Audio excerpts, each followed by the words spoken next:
There was a time in human history when parents would have a kid and they would name that kid or their children, uh, they would give them a name that would reflect what they would hope that their child would become. So they would give them a name like Loyal, hoping that their children would become and be loyal. That doesn't happen so much anymore. What happens generally now is that it's either a family name or it's a name that the parents find trendy or cool, or whatever that might be. But I was thinking about this week, and my name actually means wagon maker. Wayne means wagon maker, which is kind of funny. I've never made a wagon, so I didn't really live up to that name. Amber's name means golden jewel, which if you look at her golden blonde hair, and she's such a precious jewel to all of us, so she is kind of living up to her name. Kimber's name means royal or fortress, and I think, man, Kimber really has lived up to that idea of a fortress, because I think of Kimber as a very safe kind of a place. Shannon and I, we named our kids what we named them simply because we wanted to do something that was unique with our children's names, and we didn't want them to have the same name that everybody else had in their class. And so we named our children stuff that we didn't know anyone else who was named those things. I don't know if you know what your name means. If you do, put it in the comments. I'd love to hear what your name means, and I'd love to know also that you're actually watching, so that would be great. We're going to talk about some people today and their names and their meaning. And we're going to learn a lot today in the seventh week of our series called Mindset, which is we're going through the letter that the Apostle Paul wrote to the church at Philippi.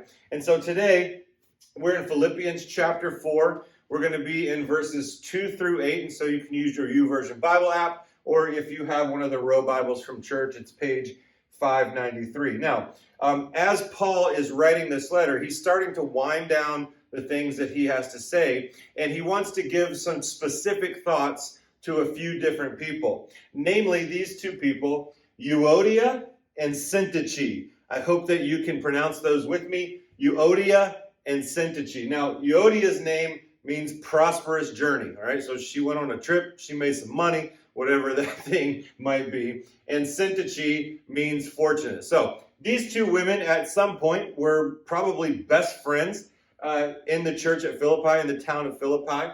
But Paul has a message for them, because Paul has been hearing some things that are going on with Euodia and with Syntyche. And so in Philippians 4, verse 2, Paul says, I plead with Euodia and I plead with Syntyche to be of the same mind in the Lord. I plead with Euodia and I plead with Syntyche to be of the same mind in the Lord. Now, Euodia and Syntyche were obviously in some sort of disagreement. Euodia and Syntyche were obviously important to the church and to the work that was going on at Philippi. Otherwise, I don't believe that Paul would have taken the time to address them specifically in this letter and to point out, hey, you guys need to get it together, get reunited, do what you need to do, be united, be of the same mind in the Lord. So it seems like whatever it was that was going on between Euodia and Syntyche, it was bad enough that it was causing a problem in the church, and it was stopping the spread of the gospel in the town of Philippi. Now, I believe that Paul has to step into this because there's disharmony happening, and disharmony does not further the cause of Jesus. Disharmony cannot further the cause of Jesus. And so Paul addresses them specifically and publicly and encourages them to squash their beef, to move on from that. Now, we don't know much about Euodia and Syntyche other than that they were important. They were important to the church. They were important enough to Paul that he felt he had to speak directly to them, and that they were probably crucial to the work that was going on at the church in Philippi. Now, that makes me think of our two women on staff here, Amber and Kimber. If Amber and Kimber were beefing and they had a problem with each other and they were tense at each other, it would affect the whole of the church, and it would especially affect our kids and all of our teen ministry and stuff like that. So Paul sees Euodia and Syntyche as crucial to the work at Philippi, just like I see Amber and Kimber as crucial to the work that goes on here at LCC. So something is going on. We don't know what it is, but it's preventing the spread of the gospel. And so Paul, in the next verse, is going to call on another friend. He says, yes, and I ask you, my true companion, all right, we're going to get into that in a second. I ask you, my true companion, help these women, since they have contended at my side in the cause of the gospel. Now, this word here, my true companion, is a very interesting thing. It actually translates to syzygus. So we got a whole mouthful of names today. We got Euodia, Syntyche, and now syzygus. Now, let me give you a little background on this name, syzygus. The issue with it is that we don't know contextually and from what was written if syzygus is a person or if syzygus is a description of a person who would have known that Paul was speaking directly to them. So we don't know if it's a person with a name, syzygus, or if it's a description of a person named syzygus. Now, that word syzygus actually means true companion or loyal yokefellow. True companion or loyal yokefellow. And so here's what I'll say about syzygus right here. Everyone needs to be yoked to a syzygus. Syzygus. I'm going to mess that up a lot. Everyone needs to be yoked to a syzygus. A true companion, a loyal yokefellow, somebody who is in the fight with you. Everyone needs to be yoked to that kind of a person. Now, if you don't know what a yoke is, if you're not into farming or whatever, it is a harness that would attach two cows or bulls or whatever it was, and they would pull along the implement to till up the ground. So it would, because they were yoked to each other, the work became a lot less difficult, and they were able to till the field and plow the field and do whatever they're supposed to do. And so Paul is saying, I need you, syzygus, my loyal companion, my yoke fellow, I need you, who I know you're in the fight with me, to encourage Euodia and Syntyche to squash the beef and move on. Euodia and Syntyche, obviously, used to be yoked together, and they were working to spread the good news about Jesus, but at some point, something happened, and they were unable to continue to do that work. Now, what I want you to do, and I've encouraged you to do this before, is to put yourself into the scene of what's going on. Now, this is a picture of Lydia's baptism spot in the town of Philippi. Now, this is a modern day picture, obviously. There weren't dudes with, dad New Balances going on back then.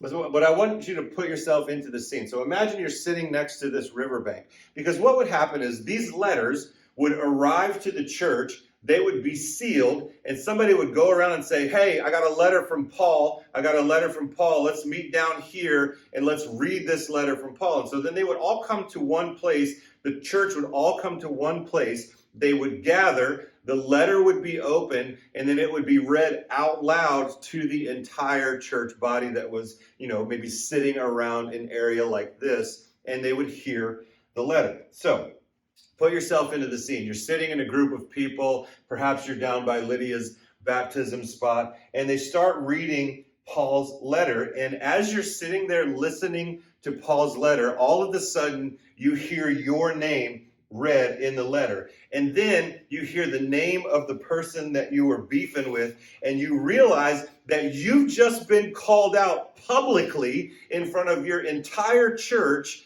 for what you have going on against the other person. Now, imagine that happens. And because you were beefing, you're definitely sitting on opposite sides of the crowd. And so you're sitting there and you hear your name, and you're just listening, and like, oh, it's such a peaceful lesson. And thanks, Paul. You're so wise. And wait, hold on. What? Did he say my name?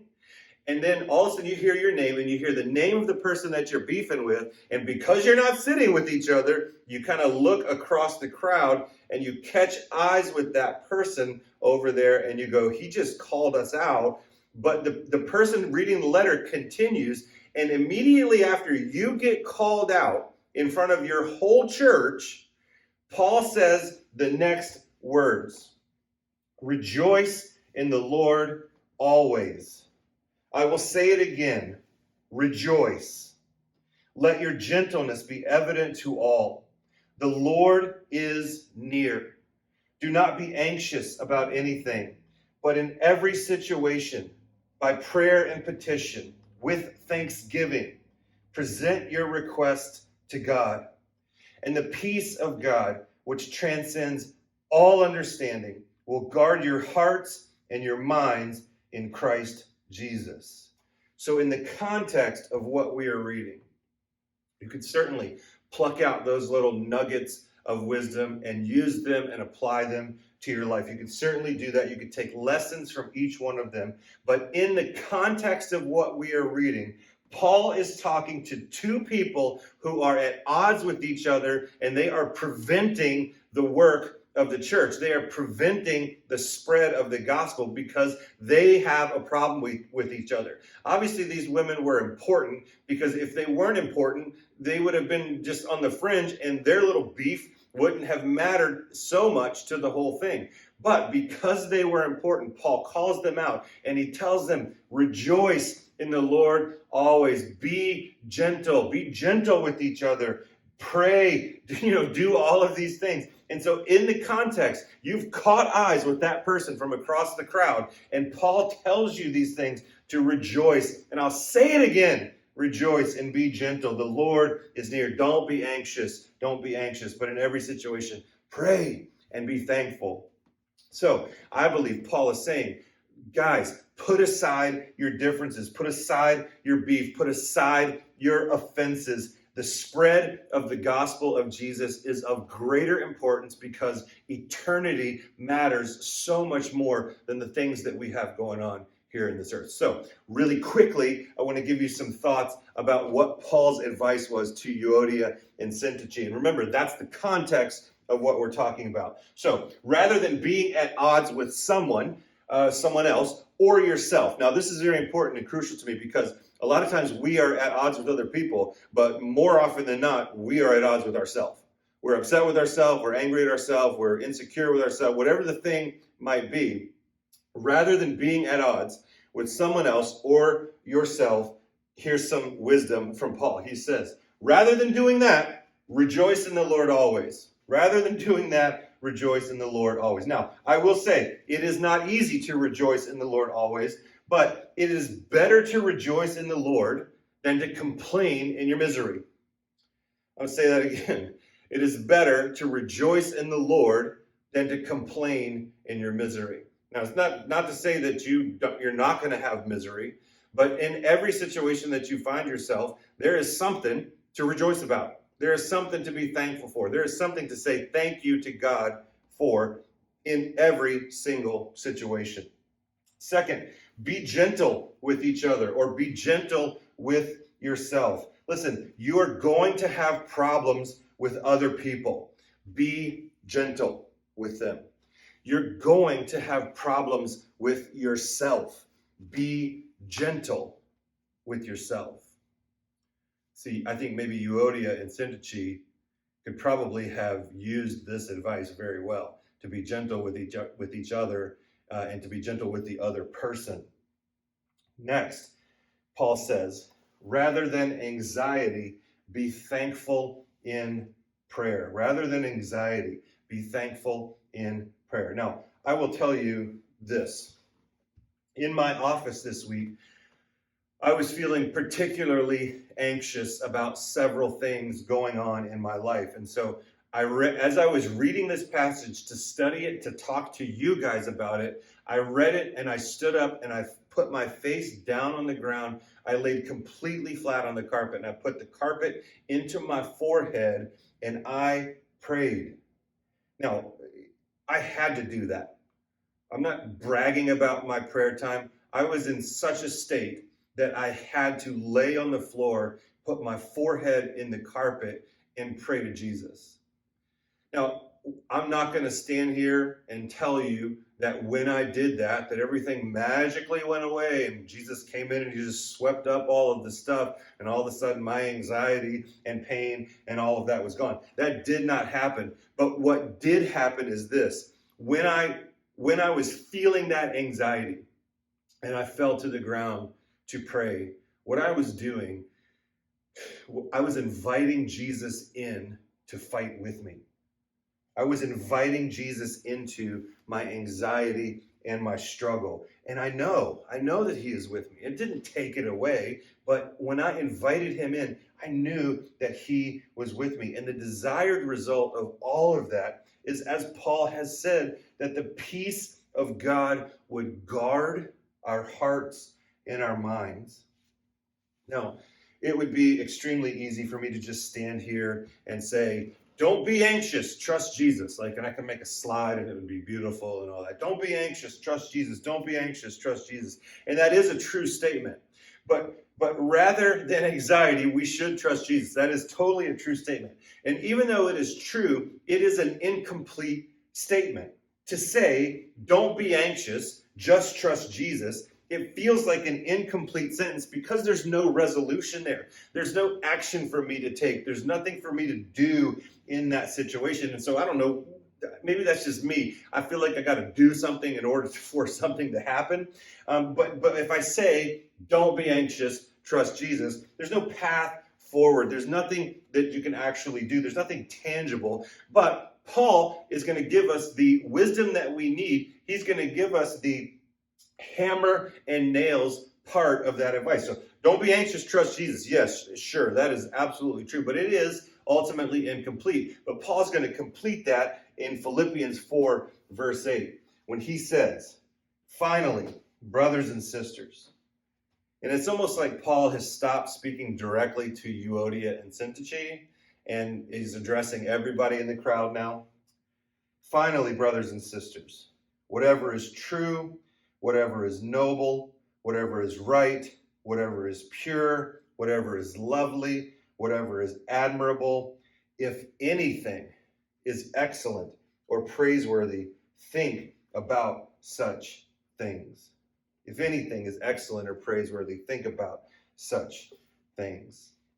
I believe Paul is telling them, don't be anxious, trust Jesus, and focus on these things that are true, things that are pure, things that are noble, things that are lovely, things that are admirable. Don't be anxious about your life. Yes, you have to trust Jesus, but if you're going to trust Jesus, it means that you have to focus on the right things. You have to focus on these things. Focus on what is true and noble and right and pure and admirable.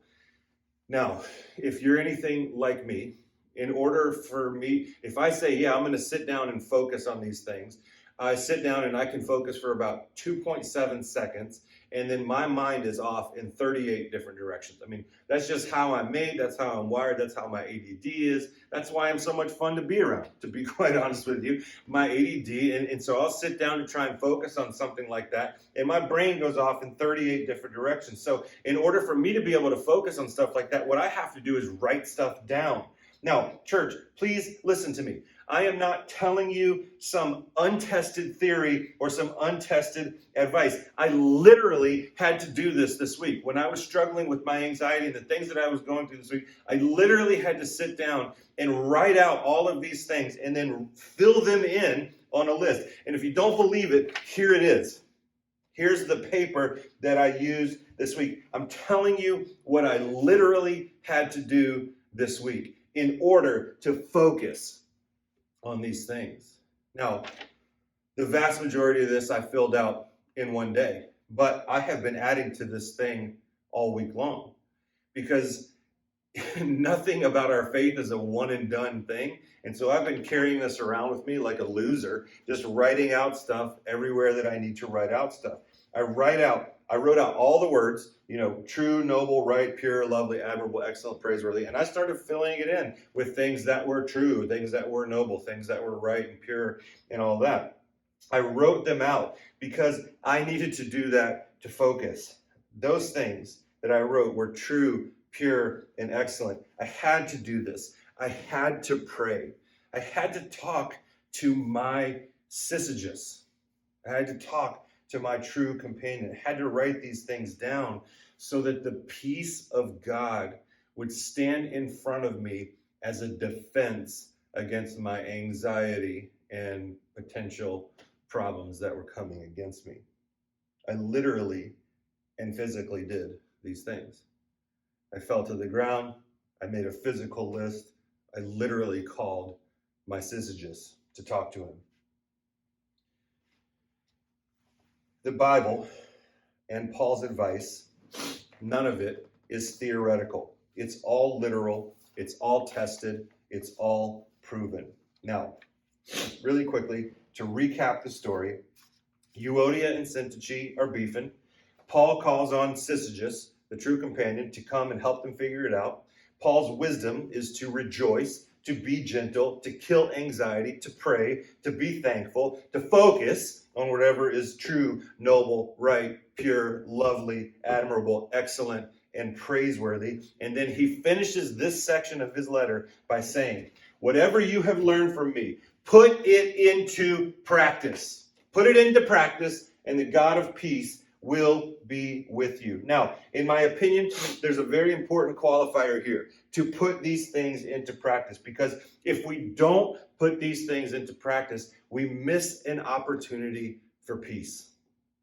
We have to put these things into practice in order for that opportunity of peace to come into our lives. I think of it like this, right? So imagine you're sitting on the couch and you're watching TV and you want to change the channel. You want to watch something different, probably because that Cindy Crawford meaningful beauty commercial is on, which lasts 48 hours. By the way, it's the longest commercial in the history of the world. But you want to change the channel, but the remote is across the room. And so you go, man, I really want to change the channel. Well, what do you have to do in order to change the channel? You have to get up and go get the thing to do it. You can't just mind will, I'm going to change the channel. You can't just do that. You can't just think, oh, I'm going to have to do this. You have to actually get up and do something. You have to get up and put something into practice. And so when it comes to overcoming these anxieties, overcoming these things, these offenses, whatever it is that's going on, we have to put this stuff into practice. This is not figurative speech. This is literal stuff that Paul is encouraging us to do, that Paul is telling the church at Philippi to do. And so if we want the peace that transcends all understanding like Paul is promising, we have to put this stuff into practice. And if we don't put this stuff into practice, how can we expect peace? If we don't put it into practice, how can we expect peace? And so here's what I believe you need to do. Whatever situation you're in, whatever situation you're facing, whether it's a joyful thing or whether it's a struggle, whether it's a happy decision or a tough decision, whatever it may be, here's what I need you to do. 3 things. It's really quick, all right? Pray. Paul has encouraged us to pray. I want you to pray. I want you to call Syzygus, and then I want you to make your list. Now, obviously, you don't know anyone named Syzygus. If you do, please introduce me. I would like to meet them immediately. But this is the advice I believe that Paul is laying out. And maybe it's a little bit underlined, and maybe I'm reading into it just a little bit. I don't think so. But this is what Paul, I believe, is saying. We need to pray. If we want to have peace that transcends all understanding, if we want to get through situations, if we want to have God standing in front of us as a defense for whatever's coming against us, if we want to overcome anxiety and fear and pain, whatever the thing is, pray, call Syzygus, and make your list. When you pray, you're inviting Jesus in to whatever is going on. Good, bad, ugly, and everything else. When you pray, you're inviting Jesus in to do that thing with you, to go through that thing with you, to rejoice in that thing. Whatever it is, when you pray, you're inviting Jesus into that. When you call your Syzygus, you're inviting another person in to love you, to protect you, to fight with you. And everyone, I believe everyone, needs a Syzygus in their life, someone they can rely on, someone they can call when they're in trouble, or someone they can call when there's something to celebrate or rejoice. Somebody in your life, you have to have this Syzygus type person. And to me, this is one of the most beautiful things about the church that God gave us. It is filled with potential Syzyguses, or I don't know if the word is Syzyguses or Syzygi, whatever it might be. The church is filled with people who are a potential Syzygus, true companion, loyal yoke fellow for you. Paul reached out to his Syzygus and he said, hey, my true companion, I need your help in this situation. And when I was struggling this week, I reached out to my Syzygus. I reached out to my true companion and I talked. And honestly, I felt much more peace. The situation wasn't over, but I knew that I wasn't alone anymore. I wasn't alone in my stress or my anxiety or my uncertainty. I had a partner sharing the load with me. So listen, if you're keeping up, I've invited Jesus into my stress, anxiety, and struggle. And now I've invited Syzygus into my stress, anxiety, and struggle. So I have a really powerful, Jesus, and I have a really great friend who are helping me to come through this stuff. And then make your list. When you make your list, you are focusing on things that are excellent and praiseworthy. The idea about making a list is wise, even when things aren't going poorly. All right? You don't have to have a terrible situation happening in your life in order to make a list of things that are excellent or praiseworthy or pure or lovely or noble or whatever it might be. You can do that while things are going well, right? Because, sometimes, we really only talk to God when we're desperate or when things are going badly. But what if we talk to God? What if we made a list about the great things in our life while great things were happening? We tend to just accept, hey, great things are going on, and we're all excited about that. And I think a lot of times we just leave God out of that. But what if, instead of leaving God out of it, you wrote this list out? And you said, man, it's really great that I get to have an ice cream today, whatever the thing might be. What if you were able to talk to God when you weren't desperate? I think if you did that the times of desperation might not seem so desperate. So pray, call Syzygus, make your list, and I believe that there is a result that comes from doing those things. And the result, as Paul has talked about, is that the peace of God will be with you. The peace of God will be with you. When you think about what is true, noble, right, pure, lovely, admirable, excellent, praiseworthy, when you intentionally focus on those things, your brain will start to see them in your life more and more and more and more. The opposite is true, as we have talked about. When you only focus on negative, you tend to only see negative. So if we focus on things that are true, noble, right, pure, excellent, lovely, praiseworthy, all that, then we will begin to see more and more and more things that are true, noble, right, excellent, and praiseworthy. My encouragement to you is to do all three of those things: to pray, to call Syzygus, and to make your list. And I encourage you to do that today. Like, even if your life is going great, still pray, still call Syzygus, and still make a list about why things are so great in your life. Call your true companion. Make a list and focus up on Jesus. And so, coming down to the end right here, and it's almost over, so stick with me. But thinking about all of the things that we've discussed, I want to encourage you to do this. I want you to adopt this mindset. Whatever I'm going through, Jesus is there.